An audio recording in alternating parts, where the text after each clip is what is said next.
Esse é o Ancapsu e nós vamos falar agora olha só, do Parque Aquático da Coreia do Norte, que fica na região de Osan-Kalma. Osan-Kalma é o nome da região lá na Coreia do Norte, que tem um parque aquático agora. O Kim Jong-un foi lá inaugurar o Parque Aquático da Coreia do Norte, muito bacana, tem escorregador, tem um monte de coisa aqui. Olha que coisa legal, né?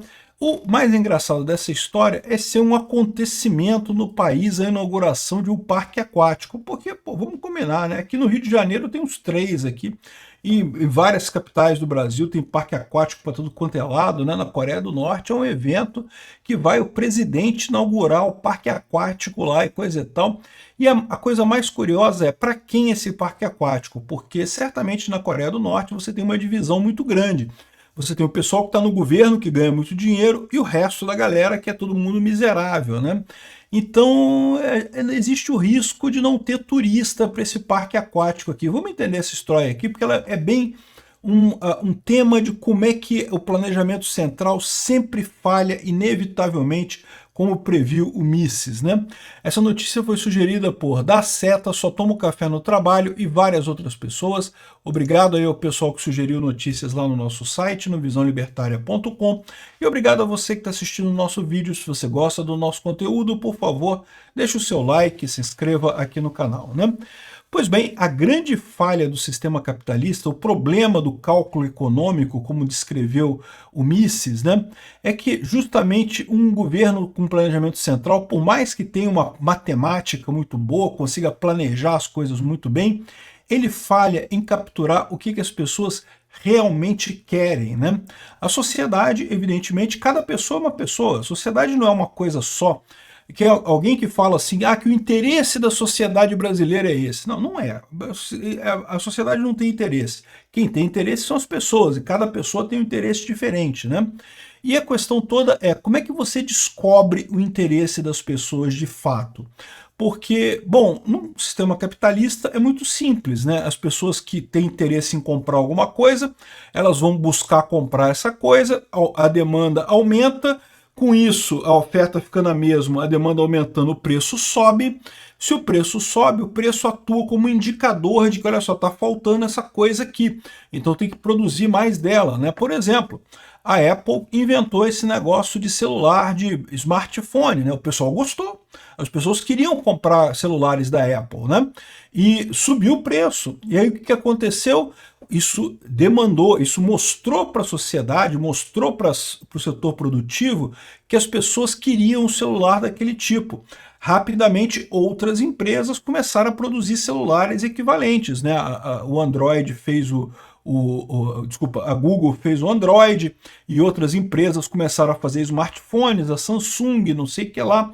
Foi todo mundo por esse caminho e atenderam a necessidade das pessoas, né? Então essa é que é a beleza. O socialista ele tende a ver o sistema de preços como uma coisa de opressão, quando não é. O sistema de preços é uma coisa de indicação, de alocação de recursos. É o sinal que você precisa para saber aonde alocar os recursos corretamente, né? E quando você tem um regime comunista, como você parte para o planejamento central, isso some, você não tem mais esse negócio. Houve diversas tentativas de se reproduzir o sistema do cálculo econômico, por exemplo, né? Falava assim, fazer pesquisas. Você faz uma pesquisa e pergunta o que as pessoas querem. Ao invés de você ter o preço, você pergunta o que a pessoa quer, ela vai dizer o que ela quer e coisa e tal. Mas é diferente, porque as pessoas, quando respondem uma pergunta, elas interjectam o que a pessoa que está perguntando quer saber. Então, existe uma tendência muito grande das pessoas de falar aquilo que é socialmente aceitável, que é aquilo que realmente, né, você pode falar abertamente. E é diferente do que você realmente quer. Quando você compra uma coisa, aí sim você está dando um sinal de fato, né? Então, o que acontece é isso, você acaba tendo economias cada vez menos eficientes, e isso reflete muito nesse tipo de coisa. Está aqui uma festa muito grande que o Kim Jong-un fez lá, com todos os cupinchas dele lá, né? O pessoal cortou a faixa lá de inauguração do toboágua lá da Coreia do Norte. E vamos combinar, é um negócio bem chinfrim, tá? Não é um negócio muito grande, não, aqui, ó. Se você for ver aqui, ó, tem a inauguração dele aqui, ó, é um parquezinho aqui que, bom, assim, não é tão grande assim, né? O Water Park que tem aqui na Zona Oeste é maior do que isso, né? Enfim, mas de qualquer forma, beleza, a Coreia do Norte é um país também que não tem a felicidade ou a facilidade. Aqui, tá vendo aqui? Olha só. Ok, não é uma coisa pequenininha, mas também não é essa coisa toda de gigante, não. Aqui tem uns escorregador aqui, um escorregador aqui, uma piscina aqui. É bem pequeno, assim, em termos de parque aquático que tem por aqui. Eu sei que lá em Fortaleza tem um muito grande também, não conheço de Fortaleza. Enfim, tem parques para tudo quanto é lado por aí, né? Mas a verdade é o seguinte, o pior é que na Coreia do Norte eles estão inaugurando esse negócio, não sabe quem é que vai ir nessa coisa aqui, porque as pessoas que têm dinheiro para gastar com turismo na Coreia do Norte é uma pequena minoria, né? Que é só o pessoal do partido ali. Aí sabe qual que é o segredo deles? Eles estão contando com a Rússia aqui, ó. Acabaram de criar uma linha de trem entre Moscou e Pyongyang. Tá aqui, esse aqui é o primeiro trem que saiu de Pyongyang em direção a Moscou. Aqui o pessoal dando tchauzinho, coisa e tal. Pyongyang para Moscou. 9 dias de viagem. 9 dias de viagem. Meu amigo, tem que estar com muita vontade de ir nesse parque aquático, viu? Vou te falar uma coisa, tá? É muita vontade de ir no parque aquático. Um parque aquático meio chinfrim mesmo. Para o pessoal, 9 dias de viagem de Moscou para Pyongyang. Tá aqui, 10 mil quilômetros de trem e vai rodar 2 vezes por mês esse trem indo da Coreia do Norte para Moscou, né? E é aquele outro problema que eu falo para vocês, né? A Coreia do Norte está se aproximando de Moscou por um motivo muito simples. É a alternativa que eles têm, né? O eixo do mal agora está agregando todos os países que fazem besteira. O Irã, a Rússia, a Coreia do Norte. A China está meio reticente nessa história. Mas o que sobra para a Coreia do Norte é isso, é a Rússia e é o Irã, né? E o Irã já está mais ou menos, né? O pessoal tem falado aqui sobre como que o Irã foi quem construiu os bunkers no Irã foram engenheiros da Coreia do Norte, tá? Então a ligação Coreia do Norte, Rússia e Irã está cada vez mais comum, né? É muito engraçado ver o pessoal aqui da DW, né, que é o autor dessa história aqui, né, que é um esquerdista lá da Alemanha, falando que não porque os países mostram uma coordenação contra os Estados Unidos, não é coordenação contra os Estados Unidos, é o eixo do mal, meu amigo. Você está vendo surgir o eixo do mal, é isso daí. A geopolítica mundial está se dividindo em dois grandes polos, né? O polo ocidental, o polo democrático, né, que, de novo, não estou dizendo que os Estados Unidos seja perfeito, que a Europa seja perfeita. Eu tenho várias críticas aos governos da Europa, várias críticas ao Trump lá nos Estados Unidos, mas a verdade é que ainda são países democráticos, países que você ainda desfruta de alguma liberdade.